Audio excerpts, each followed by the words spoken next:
Prime time news bulletin को पेश करने में ताउन किया है Jamiatul Muflihat and Falah group of schools Hyderabad.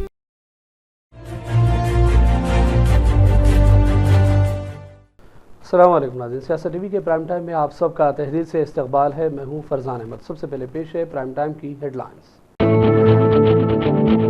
किसानों और आवाम से किए गए वादों को पूरा किया जाएगा। हनमकुंडा कलेक्ट्रेट में मुनक़िद इजलास से deputy chief minister Telangana Mallu Bhatti का खिताब। पार्टियां छोड़कर कांग्रेस में शामिल हुए एमएलएस मुस्तफ़ी हो जाएं, दोबारा चुनाव लड़ें और आवाम की मर्जी मालूम करें। बीजेपी लीडर बंडी संजय ने चीफ मिनिस्टर रेवंत रेड्डी और कांग्रेस के दीगर कायदीन को किया चैलेंज। हैदराबाद के इलाके महेश्वरम में कशीदगी, बोनालू की तकरीब के लिए चेक तकसीम करने के प्रोग्राम में प्रोटोकॉल की खिलाफ वर्जी, बीआरएस और कांग्रेस के कारकुनों में तसादुम। साबिक रियासती वज़ीर सबीता इंदा रेड्डी ने भी किया एहतजाज।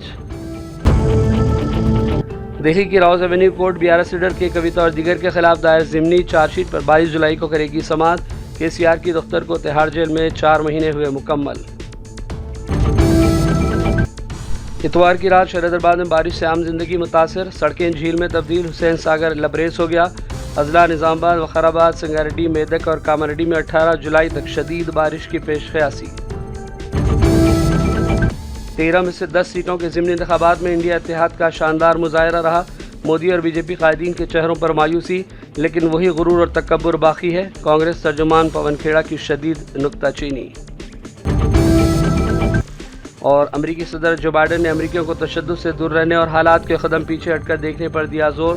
ट्रंप पर कातिलाना हमले के बाद अमरीकी कौम से किया खिताब।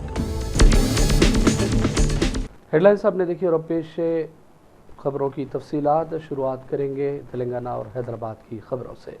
हनमकुंडा कलेक्ट्रेट में मुनक़िद इजलास में deputy chief minister Telangana Mallu Bhatti Vikramarka ने शिरकत की और खिताब किया। रियासती वज़रा, जॉइंट वरंगल, ज़िला कलेक्टरान, रिजर्व कलेक्टर्स, महकमा ज़राअत के मुतालिका अफसरान और दीगर हुकाम ने भी इस मीटिंग में शिरकत की। मल्लू भट्टी ने इस मौके पर इजलास से अपने खिताब में कहा कि कांग्रेस हुकूमत ने जो वादे किए थे उससे पूरा किया जा रहा है और जल्द ही किसानों के ताल्लुक से किसान भरोसा स्कीम भी शुरू की जाएगी।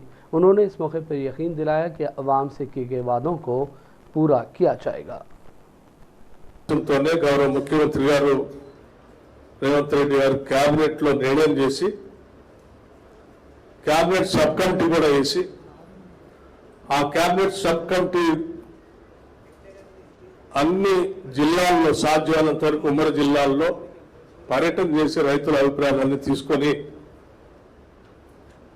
ఆ అభిప్రాయాన్ని క్రోడీకరించి శాసనసభలో పెట్టి శాసనసభలో సభ్యులందరూ కూడా ఒక రోజు మొత్తం వేరే బిజినెస్ లేకుండా సభలో దీనిపైనే చర్చ జరిగి ఆ చర్చల ద్వారా ఉత్పన్నమైనటువంటి అంశాన్ని జీవోగా రాష్ట్ర ప్రభుత్వం నుంచి ఇచ్చి దీన్ని అమలు చేయాలన్నటువంటి ఒక సంకల్పంతోనే ఈ కార్యక్రమం ఈరోజు వరంగల్ పట్టణంలో కూడా ఏర్పాటు చేయడం జరిగింది।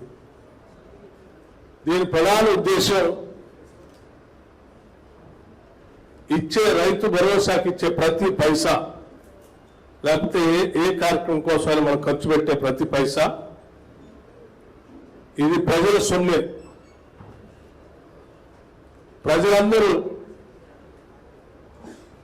వారి రక్తాన్ని చెమటగా మార్చి శ్రమించి కట్టేటువంటి పన్నుల ద్వారా వచ్చేటువంటి ఆదాయం నుంచే మనం ప్రజలకు పంచుతా ఉన్నాం। అది ఆ ఆదాయాన్ని అధికారంలో ఉన్నటువంటి మేము అడ్డగోలుగా పంచే కార్యక్రమాలు చేయకుండా చాలా జాగ్రత్తతో దోబరా ఖర్చు లేకుండా ఆ ప్రజలందరూ ఎవరైతే పన్నుల రూపాయల డబ్బులు కట్టి ఆర్థిక వ్యవస్థకి రూపాయి పోగేసిస్తా ఉన్నారో వాళ్ళందరూ అభిప్రాయాలు తీసుకొని మీరందరూ ఎవరికి పంచమంటే ఏ రకంగా పంచమంటే ఆ రకంగా పంచడం కోసం ఈ సభను ఏర్పాటు చేయడం జరిగింది। అంతిమంగా మీ నిర్ణయమే రేపొద్దున జీవోగా కూడా రాబోతాం। ఈ ప్రభుత్వం చాలా ఓపెన్ మైండ్తో ఉంది।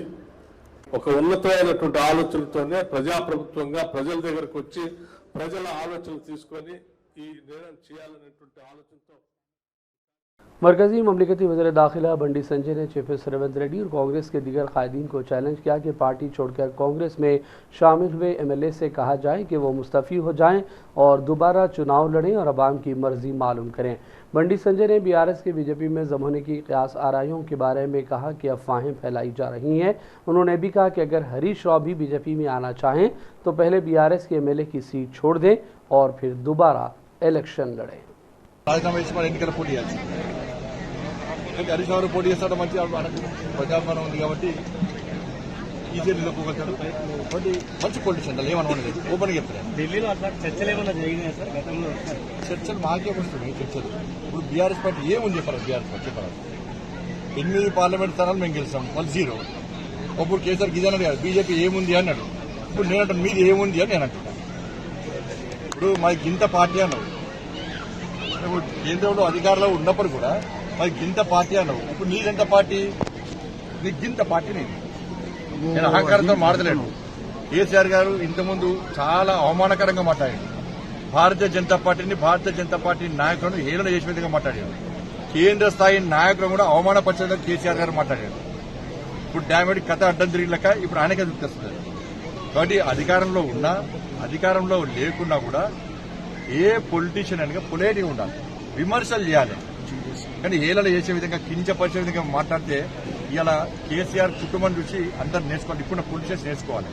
అందుకని అధికారుల పార్టీ నాయకులు కూడా చెప్తున్నారు, మీరు అహంకారంతో గతంలో బీఆర్ఎస్ పార్టీ ఏ విధంగా వివరించిందో అర్థం వివరిస్తే మీరు కూడా బీఆర్ఎస్ పార్టీకి పట్టిన గతం మీకు వస్తుంది. దాన్ని గుర్తుంచుకోవాలి. హరీష్ రావు గారు పొలైట్ గా ఉన్నారా? పొలైట్ ఉంటాడు, ఆయన చిల్లు ఎప్పుడు మాట్లాడారు. మరి నాకేం దగ్గర రాదు, నాతో ఎప్పుడు మాట్లాడలేదు. నేను మీరు అడిగిన వాటి చెప్తున్నా. మళ్ళీ దీని రోజు బ్రేకింగ్ పెట్టకుండా హరీష్ రావు గారు బీజేపీ ఏడుతున్నారు, బ్రేకింగ్ పెట్టకుండా మళ్ళీ ఎందుకంటే పెద్ద ఆయన ఇప్పటికే ఇట్లా పట్టుకొని ముసలాడే ఎవరు పెద్ద మనిషి. మళ్ళీ ఇప్పుడు మళ్ళీ హరీష్ రావు గారు బీజేపీ ఏడుతున్నారంటే పీడాతం అయితే మీరే బాధ్యత. ఎందుకంటే మొదటి కూడా కేసీఆర్ గారు నిండు నూరేళ్లు ఆరోగ్యాలతో అష్టైశ్వర్యాలతో బతకాలని కోరుకునే వ్యక్తి నేను. ఇంకోరికి నాశనం కోరుకునే పార్టీ నాది కాదు. అటువంటి వ్యక్తులు మేము కాదు. ఇది నేను వ్యంగ్యంగా మాట్లాడాను. కేసీఆర్ గతంలో అనారోగ్యంగా ఉన్నప్పుడు కూడా నేను పూజలు చేసిన, వారు బాగుండాలని కోరుకున్నా. కాబట్టి మళ్ళా పెద్ద మనిషిని ఇబ్బంది పెట్టే ప్రయత్నం చేయకూడదు. ఇప్పటికే టెన్షన్ ఉన్నాడు. ఆ గంపగింత కమ్యూనల్ అందరూ రోజు కూడా దిక్కున్నారు. వాళ్ళు అటు కొంతమంది అటు వాళ్ళ ఇటు వాళ్ళని చూస్తున్నారు. చాలా మంది కూడా మళ్ళీ చెప్తున్నారు, చాలా మంది కూడా భారతీయ జనతా పార్టీలో చేరాలని చెప్పి చాలా మందికి బీఆర్ఎస్ పార్టీ ఎమ్మెల్యేలకు ఇది 100% వాస్తవం. बीआरएस के लीडर ई राकेश रेड्डी ने इल्ज़ाम लगाया कि चीफ मिनिस्टर रेवंत रेड्डी किसी इल्म और शऊर के बगैर बेरोजगारी के हसास मसले पर बेतुके बयानात दे रहे हैं। उन्होंने भी कहा कि बीआरएस बेरोजगारों का मसला हल करने अपनी जिद्दोजहद का सिलसिला जारी रखेगी। शहर हैदराबाद के इलाके महेश्वरम में उस वक्त कशीदगी देखी गई जब बनालू की तकरीबात के लिए चेक तकसीम करने के प्रोग्राम में प्रोटोकॉल की खिलाफ वर्जी हुई और बीआरएस और कांग्रेस के कारकुनों में तसादम हुआ। एग्जीक्यूटिव ऑफिसर ने कांग्रेस महेश्वरम के इंचार्ज लक्ष्मण रेड्डी को स्टेज पर बुला लिया, हालांकि उनके पास कोई प्रोटोकॉल नहीं था। साबिक वजीर और एमएलए सबिता इंदा रेड्डी ने इस फैसले पर सवाल उठाए और पूछा कि प्रोटोकॉल के बगैर किसी को स्टेज पर कैसे मदऊ किया जा सकता है। इस दौरान बीआरएस और कांग्रेस के हामियों के दरमियान हाथापाई होगी। इस मौके पर सबिता इंदा रेड्डी ने मीडिया से बातचीत करते हुए हुकूमत को तनकीदों का निशाना बनाया। బోనాల పండుగకు సంబంధించిన చెక్కులు ఇవ్వాలని గౌరవ సలహాదారులు వేణుగోపాల్ గారు ఇక్కడికి రావడం జరిగింది. వాళ్ళకి స్వాగతం చెప్తా ఉన్నాం. కానీ వస్తున్నప్పుడు ప్రోటోకాల్ పాటించాల్సిన బాధ్యత కూడా ఉంటుంది. ఇక్కడ శాసనసభ్యులను పక్కన పెట్టి శాసనసభ్యులతో పాటు ఓడిపోయిన వాళ్ళని కూడా స్టేజ్ మీద కూర్చోబెట్టి చెక్కులు ఇస్తామంటే ఇది భావ్యం అనిపించుకోదు. ప్రభుత్వ కార్యక్రమాలు ప్రోటోకాల్ ప్రకారం జరగాలనేది మనమే ఒక చట్టం చేసుకున్నాం. లేదు అక్కర్లేదు, ఓడిపోయిన వాళ్ళే మాకు ప్రధానంగా, రాజకీయాలే మాకు ముఖ్యం కాబట్టి ఓడిపోయిన వాళ్ళతోనే మేము కార్యక్రమాలు చేపిస్తామని అసెంబ్లీలో చట్టాన్ని మార్చి ఓడిపోయిన వాళ్ళని స్టేజ్ మీద కూర్చోబెట్టి మీరు కార్యక్రమాలు చేసుకోండి. అప్పుడు ప్రజలు సమాధానం చెప్తారు. ప్రజలు ఇచ్చిన తీర్పును కూడా పక్కన పెట్టి ఓడిపోయిన వాళ్ళని స్టేజ్ మీద తీసుకొచ్చి కూర్చోబెట్టి వాళ్ళ ద్వారానే ప్రభుత్వ కార్యక్రమాలు చేయిస్తామంటే ఇది ఎక్కడ పోతుంది అనేది ఒకసారి గౌరవ ముఖ్యమంత్రి గారు ప్రశ్నించుకోవాల్సిన అవసరం ఉంది. ఈరోజు ఎక్కడ పోయినా రాజకీయ ప్రాధాన్యతతో పాలన చేస్తున్నారు తప్పిస్తే ప్రజల అవసరాలు, ప్రజాప్రతినిధుల గౌరవాలు, సిస్టమ్ని మెయింటైన్ చేయాలనే ఆలోచన ఈ ముఖ్యమంత్రి గారికి లేదనిపిస్తూ ఉంది.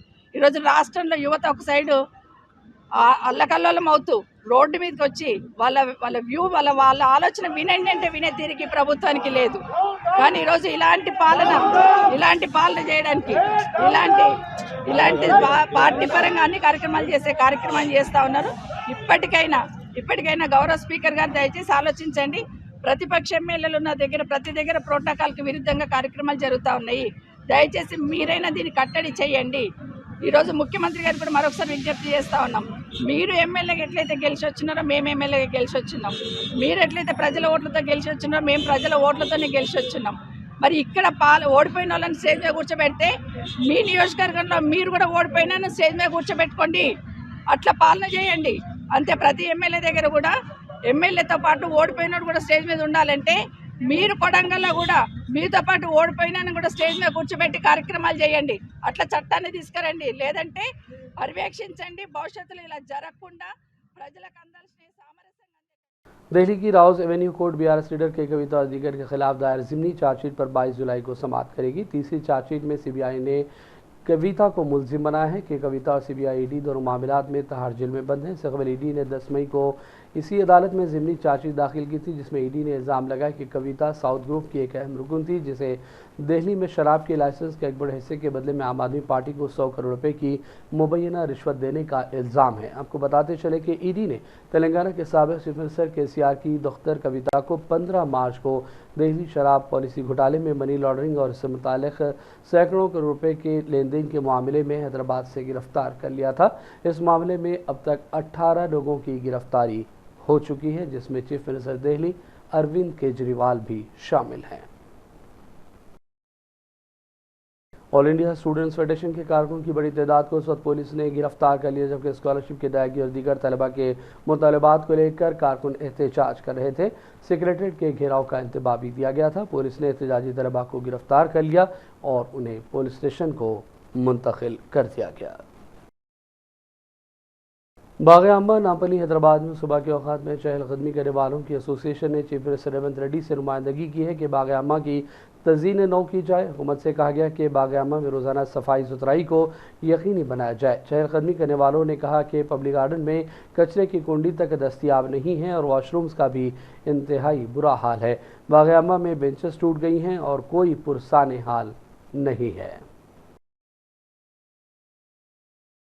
Telangana state United teachers federation की हैदराबाद डिस्ट्रिक्ट कमेटी ने रियासती हुकूमत पर जोर दिया है कि वो टीचर्स को प्रमोशन देने का अमल जारी रखे और सीनियर टीचर्स के साथ इंसाफ को भी यकीनी बनाया जाए।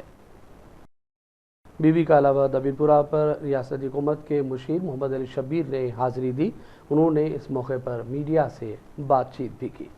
अहले बैत अहले ख़ानदान को और ख़ास तौर पर उनके नवासे मुबारक इमाम हुसैन रज़ियल्लाहु ताला अन्हा इमाम हुसैन रज़ियल्लाहु ताला अन्हु को करबला के मैदान में उनको भूख और प्यास के समय और नमाज की हालत में जिस तरह शहीद किया गया, वो शहीद उनका रहेगा नहीं, बल्कि वो उनके नाना के इस्लाम को हर करबला के बाद इस्लाम ज़िंदा होता है, तो वो याद करके उन्होंने यजीद पे बैत करने के बजाय शहीद होना पसंद करें। नाना के इस्लाम को बरकरार रखने की जो कुर्बानी दी है, उसी को याद करते हुए लोग उनकी याद में रोज़े रहने वाले रोज़े हैं, मातम करते हैं और मजालिस होते हैं। उनकी याद किया जाता है, उनकी कुर्बानी को नई नौजवान नस्ल को बताया जाता है कि किस तरह उन्होंने इस्लाम को बचाने के लिए, उनके नाना के लाए हुए दीन को बचाने के लिए किस तरह कुर्बानी दी।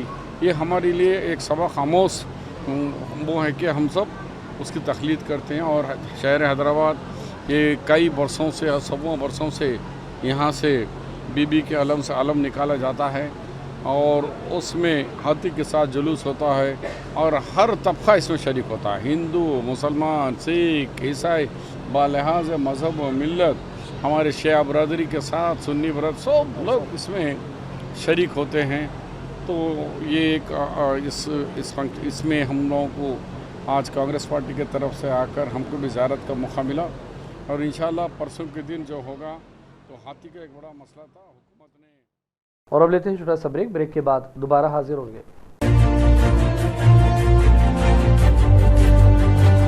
Jamiatul Muflihat and Falah group of schools नए तालीमी साल के लिए दाखिले जारी है। नर्सरी तक 10th इंग्लिश और उर्दू मीडियम, इस्लामी स्टडीज, नाजिला व हिफ्स और आलिमियत कोर्स के साथ इसके अलावा 10वीं जमात कामयाब लड़के व लड़कियों के लिए 3 साला आलिम कोर्स, फजीलत और तदरीस शोबे हिफ्स। हमारे ब्रांचेस कोत्तापेट, बालापुर, शरीफ नगर, RCI रोड और किशनबाग। लड़के और लड़कियों के लिए हॉस्टल और ट्रांसपोर्ट की सहूलत के अलावा सेपरेट बिल्डिंग्स। अपने बच्चों की दीन और दुनिया की मियारी तालीम के लिए जल्दी कीजिए, दाखिले महदूद हैं। सियासत टीवी की न्यूज़ बुलेटिन में फिर एक मरतबा आपका खैर मकदम है।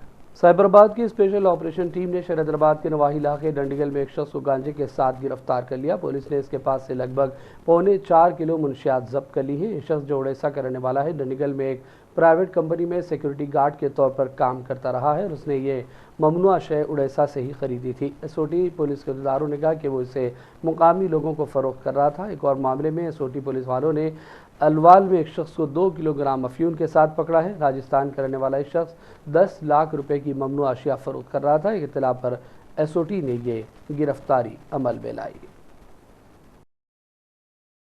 मोबाइल फ़ोन पर बात करते हुए सड़क अबूर करने के दौरान कार की टक्कर से एक नौजवान हलाक हो गया। यह हादसा तेलंगाना के मेडचल पोचारम IT कॉरिडोर के करीब पेश आया, जिसकी वीडियो ट्रैफिक जंक्शन पर लगे CCTV कैमरे में कैद हो गई। इस वायरल वीडियो में देखा जा सकता है कि नौजवान अपने सेलफोन में देखते हुए सड़क अबूर कर रहा था। अचानक कार ने उससे टक्कर दे दी, जिसके नतीजे में वो उछल कर गिर पड़ा और उसकी बरसरे मौका मौत हो गई।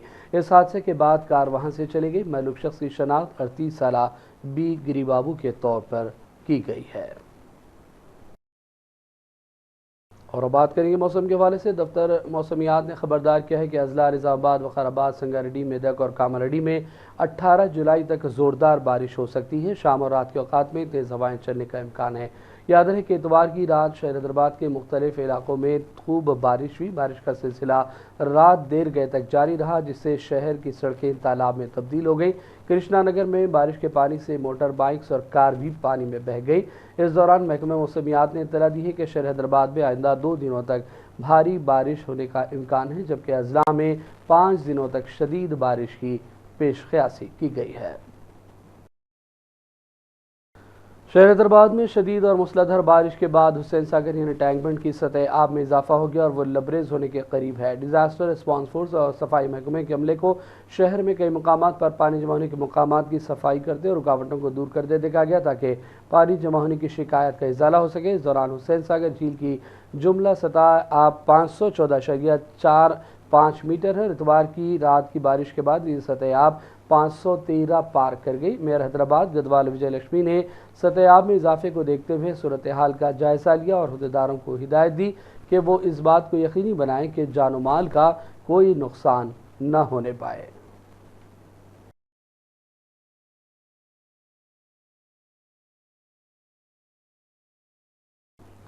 और अब रुख करते हैं चंद अहम कौमी और आलमी खबरों की जानिब। कांग्रेस पार्टी ने कहा कि असेंबली इलेक्शन में इंडिया इत्तेहाद का शानदार मुजाहरा रहा। उत्तराखंड, हिमाचल और दीगर इलाकों में कामयाबियां मिली, जिससे मोदी और बीजेपी कायदीन के चेहरों पर मायूसी है। मोदी के चेहरे से मुस्कुराहट तो गायब हो गई, लेकिन वही गुरूर और तकब्बुर अभी बाकी है। कांग्रेस तर्जुमान पवन खेड़ा ने यह बयान दिया। उन्होंने भी कहा कि 13 में से 10 सीटों पर इंडिया की जीत ने बीजेपी और मरकजी हुकूमत को उसका असली चेहरा बता दिया।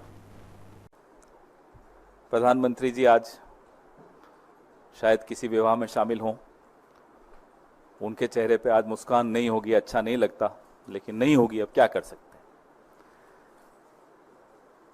हैं। ये उपचुनाव जो 13 सीटों पर हुए बहुत महत्वपूर्ण, हर उपचुनाव हर चुनाव महत्वपूर्ण होता है, बहुत महत्वपूर्ण चुनाव थे।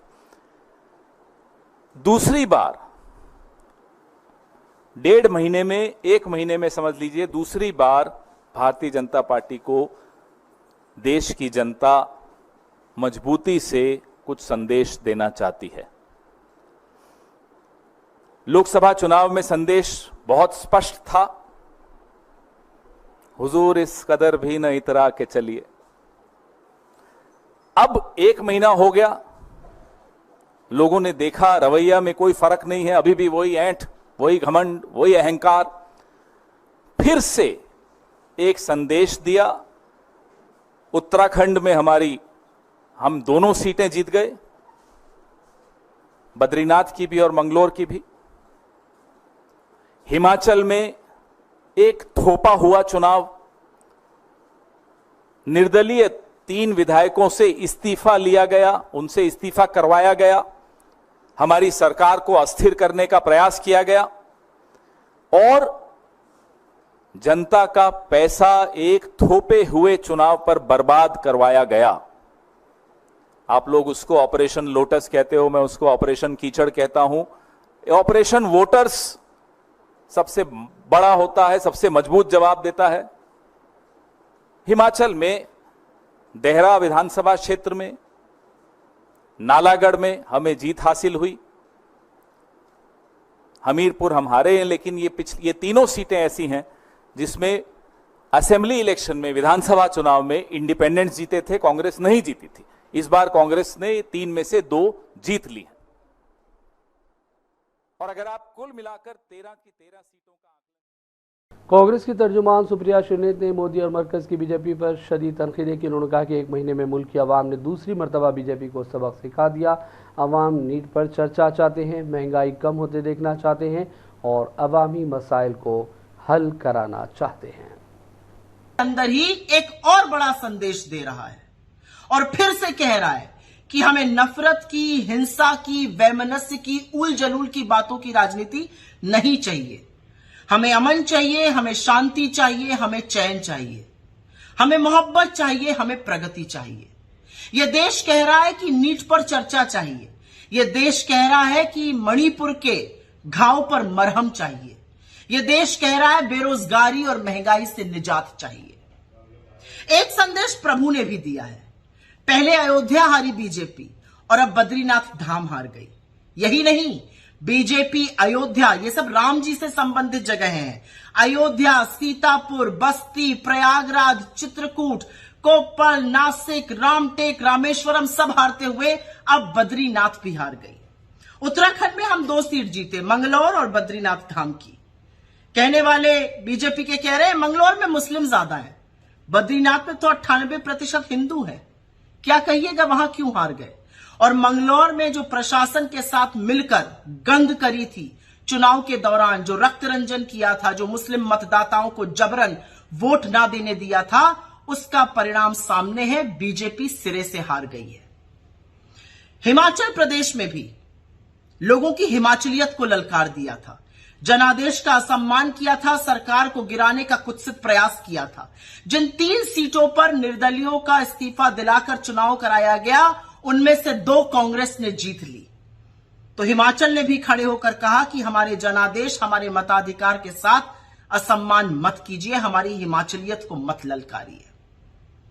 यह देश जाग चुका है। इस देश का हिंदू, इस देश का मुसलमान, इस देश के युवा, महिला, किसान, मजदूर सब जाग चुके हैं और वो एक स्वर में कह रहे हैं कि देश में राजनीति हमारे मुद्दों पर, हमारी चीजों पर होनी चाहिए। और वो एक स्वर में नरेंद्र मोदी की नापाक राजनीति को और बात करेंगे फ़लस्तीन की। सहयोनी काबिज़ फौज ने वस्ती गजा पट्टी में नसीरत कैंप में स्कूल पर बमबारी कर दी, जिसमें बेघर हुए 15 फ़लस्तीनी शहीद और दर्जनों दीगर जख्मी हो गए।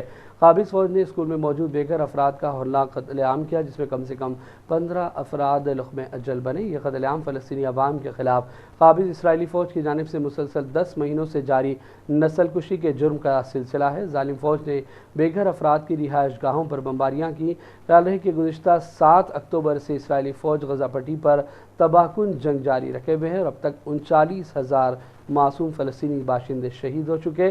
फ़लस्तीनी सरकारी मीडिया दफ्तर ने काबिज़ फ़ौज की जानिब से शहरियों के खिलाफ कत्लेआम की मजम्मत की और नस्लकुशी के जुर्म में अमेरिका की इंतज़ामिया की जानिब से इसराइल की तायीद जारी रखने पर इसे बराबर का मुजरिम करार दिया है। अमेरिका के सदर जो बाइडेन ने सदारती हरीफ और साबिक सदर डोनाल्ड ट्रंप पर कातिलाना हमले की कोशिश के बाद अमरीकियों को तशद्दुद से दूर रहने और हालात के कदम पीछे हटकर देखने पर जोर दिया। ट्रंप पर रियासत पेंसिल्वानिया में इंतखाबी रैली के दौरान हफ्ते को हुए हमले के हवाले से अमरीकी कौम से खिताब किया। बाइडेन ने कहा कि अमरीकी सियासी तशद्दुद की राह पर न जा सकते हैं और न उन्हें इस राह पर जाना चाहिए। उन्होंने कहा कि हमें याद रखना चाहिए कि हम एक दूसरे से इख्तिलाफ कर सकते हैं, लेकिन हम एक दूसरे के दुश्मन नहीं है। उनके मुताबिक हम पड़ोसी हैं, दोस्त हैं और एक साथ काम करने वाले हैं, शहरी हैं और सबसे बढ़कर हम सब अमरीकी हैं। हमें एक दूसरे के साथ खड़ा होना चाहिए। सदर बाइडेन ने कहा कि ट्रंप पर हमला हम सब से मुतालबा करता है कि हम एक कदम पीछे हटें। उन्होंने अमरीकियों पर जोर दिया कि कानून नाफिज करने वाले इदारे ट्रंप पर हमले की तहकीकात कर रहे हैं, इसलिए खामोशी इख्तियार की जाए। I believe politics ought to be an arena for peaceful debate, to pursue justice, to make decisions guided by the Declaration of Independence and our Constitution. We stand for an America, not of extremism and fury, but of decency and grace. All of us now face the time of testing as the election approaches. And the higher the stakes, the more fervent the passions become.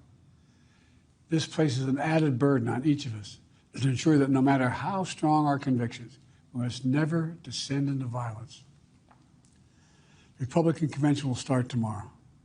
I have no doubt they'll criticize my record and offer their own vision for this country.